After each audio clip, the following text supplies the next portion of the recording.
काफ़ी लोग मुझसे बोलते हैं कि तू रील्स बनाती रहती है पर इंडिया के करंट इश्यूज़ पर कोई वीडियोस क्यों नहीं बनाती। तो आज मैं उसका आंसर करती हूँ। सबसे पहले तो ये मेरी पर्सनल ओपिनियन है, आप इससे एग्री कर सकते हैं और डिसएग्री भी। तो मुझे बीजेपी की आइडियोलॉजी शुरू से ही पसंद नहीं है।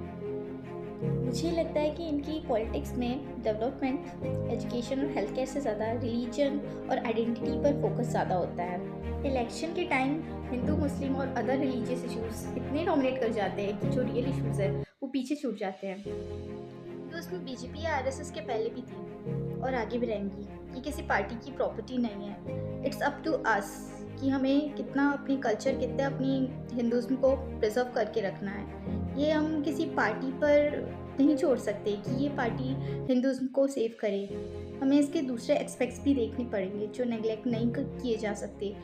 एक बात मैं क्लियर करना चाहूँगी कि मैं मोदी जी की बहुत रिस्पेक्ट करती हूँ। उन्होंने अपनी पर्सनल लाइफ छोड़कर इंडिया के लिए सर्व किया, पर किसी की रिस्पेक्ट करना और उसकी पॉलिसीज़ के साथ एग्री करना दोनों सेम चीज़ें नहीं हो सकती। ये स्वामी विवेकानंद जी को अपना रोल मॉडल मानते हैं, तो उनकी सिर्फ हिंदुज़्म ही नहीं बाकी चीज़ें भी फॉलो होनी चाहिए। वो यूथ को फ्रीली अपनी चीज़ें बोलने के लिए यूथ पर बहुत ज़्यादा बिलीव किया करते थे। फ्रीली अपनी चीज़ें लोगों तक पहुंचाते थे बिना कंट्रोल के, बिना डोमिनेंस के, बिना डिक्टेटरशिप के। 1993 की शिकागो स्पीच पर उन्होंने इंडिया को पूरे कॉन्फिडेंस के साथ रिप्रेजेंट किया था।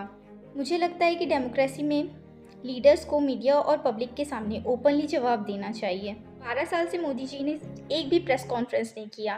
प्रेस कॉन्फ्रेंस और अनस्क्रिप्टेड क्वेश्चंस डेमोक्रेसी के एक इम्पॉर्टेंट पार्ट्स होते हैं। जब ट्रांसपेरेंसी नहीं होती तो लोगों के डाउट्स उस पॉलिटिकल पार्टी पर ऑब्वियसली बढ़ते हैं।